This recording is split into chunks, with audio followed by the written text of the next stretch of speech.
Dans la situation malheureuse où tu devrais fuir face à un animal dangereux, le pire des scénarios serait de ne pas le voir à temps.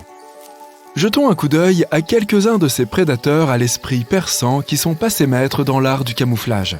Tu sais quel est un des anagrammes de perçant ? Que dis-tu de serpent ? Ok, ce n'est pas exactement un anagramme, mais les serpents ont une perspicacité véritablement sidérante quand il s'agit de te mordre, avant même que tu saches qu'il y en a un à proximité. Et nous mordre, ils adorent. On estime que 4,5 millions de personnes sont mordues par ces reptiles chaque année. Malheureusement pour les humains, le serpent ayant le plus haut rendement en venin, c'est-à-dire la quantité de venin contenue dans les glandes à venin à un moment donné, est aussi un expert en discrétion. Voici la vipère du Gabon. Non, ne t'approche pas trop près. Cette espèce de serpent se trouve dans les forêts subtropicales et les savanes de l'Afrique de l'Ouest, notamment en Côte d'Ivoire, au Ghana, en Guinée, au Libéria, en Sierra Leone et au Togo.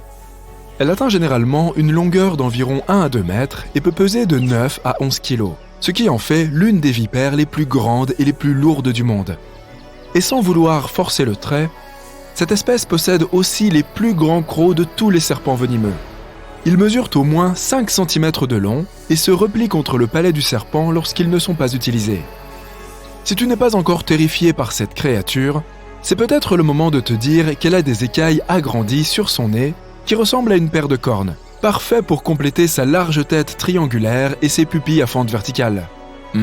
En tant qu'animal qui pratique l'embuscade, cette créature aime tirer parti de ses écailles marbrées d'un gris brunâtre. Le Bitis gabonica, de son appellation scientifique, est une chasseuse nocturne qui peut rester parfaitement immobile sous les feuilles et les plantes des sols de forêt et attendre patiemment que sa proie passe avant de frapper. Ce serpent est carnivore. Son régime alimentaire comprend principalement des rongeurs, des oiseaux, des grenouilles et des lézards. Son aptitude à la chasse est grandement due à sa capacité à se fondre dans son environnement. Cela rend même la vipère capable de tuer des animaux plus gros comme les mangoustes et les lièvres. Inutile de préciser que si tu réussis à repérer une vipère du Gabon en te promenant en Afrique de l'Ouest, il n'y a que 2 choses auxquelles tu dois penser. Premièrement, ne la caresse pas. D'ailleurs, le mieux à faire est de prendre immédiatement la fuite. Bien que plutôt lents et de nature léthargique, ces serpents ont l'une des morsures les plus rapides qui soient. Leur tête peut se déplacer entre 280 et 320 km/h pendant une attaque. Et deuxièmement, tu devrais peut-être demander à quelqu'un de marcher devant toi, juste au cas où.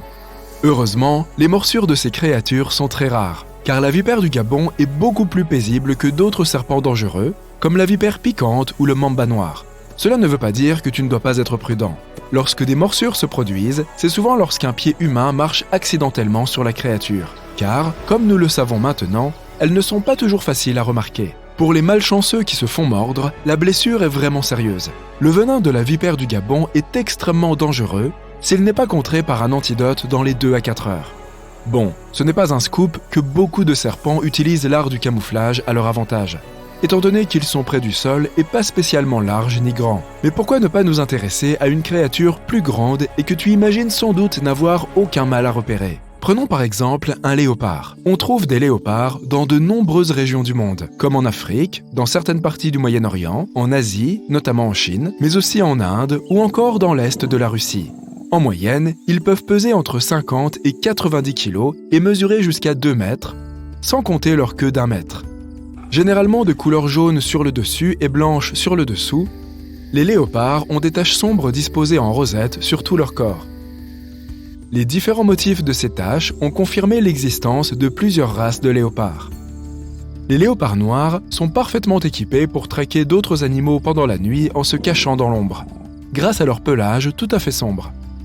Et si tu penses que le pelage tacheté des autres léopards les rend assez faciles à remarquer, ce n'est pas le cas. Dans les environnements où il y a beaucoup de taches claires et sombres de différentes tailles et nuances, il est utile d'avoir de nombreuses taches ou rayures. Il suffit de penser aux zones tachetées de soleil de la brousse africaine et à la façon dont l'animal peut les utiliser à son avantage. Et comme si cela ne suffisait pas pour se comporter de manière furtive, les léopards savent aussi très bien grimper aux arbres. En d'autres termes, ils peuvent aussi te traquer d'en haut.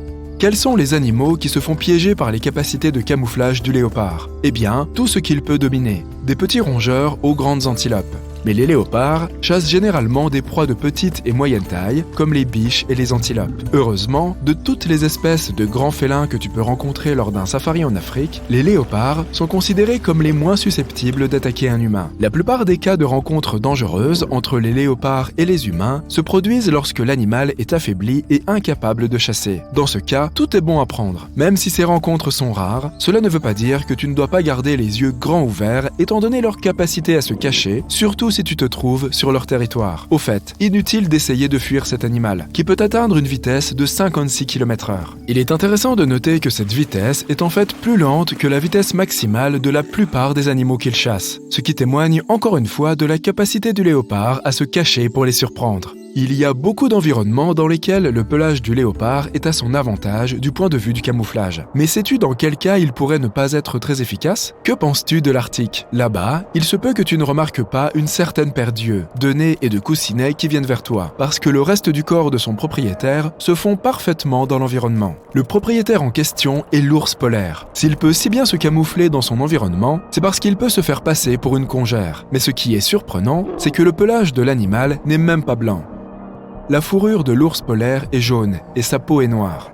Les ours polaires utilisent leur camouflage à leur avantage, non seulement pour la chasse, mais aussi pour leur propre protection. Ce qui est assez étrange quand on sait que les ours polaires sont les plus grandes espèces d'ours et de carnivores terrestres du monde. Ils peuvent peser jusqu'à 600 kg et mesurer jusqu'à 1,50 m à quatre pattes, soit près de 3 mètres debout. Bien qu'il soit difficile à repérer à cause de sa fourrure, c'est l'art de la patience que l'ours polaire préfère utiliser pour chercher sa nourriture. Une méthode de chasse courante consiste à rester parfaitement immobile près du trou de respiration d'un phoque. Et pas seulement pendant des heures, mais pendant des jours. Parfois, cette patience ne paye pas. Et même lorsqu'un phoque remonte pour respirer, son corps glissant fait qu'en moyenne, les ours polaires n'attrapent qu'un phoque sur 5. Les ours polaires sont de très bons nageurs et peuvent aussi chasser dans l'eau. Ils peuvent atteindre une vitesse de 10 km/h en pagayant avec leurs pattes avant et en tenant leurs pattes arrière à plat comme un gouvernail. Leurs pattes sont légèrement palmées pour les aider à nager. Ils sont généralement capables de retenir leur souffle sous l'eau pendant 30 secondes. Heureusement, les interactions entre les ours polaires et les humains sont très rares. Entre 1870 et 2014, il n'y a eu que 73 rencontres dangereuses documentées entre les deux espèces. Comme pour les léopards et les vipères du Gabon, il faudrait vraiment chercher l'ours. Le problème, c'est qu'il y a de fortes chances qu'il te trouve en premier si tu t'amuses à le faire. Parfois, les créatures n'utilisent même pas l'art du camouflage. Elles sont simplement si petites que tu ne peux pas les voir. C'est le cas d'une espèce de méduse connue sous le nom de Malokingi.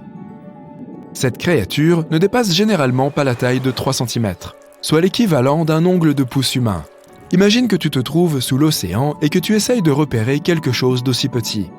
La Malokingi a 4 tentacules entourés de tissus qui ressemblent à un halo. Tu peux trouver cette méduse principalement dans les eaux australiennes. Cette créature est surnommée Robert King, à cause d'une rencontre malheureuse avec un touriste américain du même nom, qui visitait l'Australie, s'est baigné et a succombé à sa piqûre.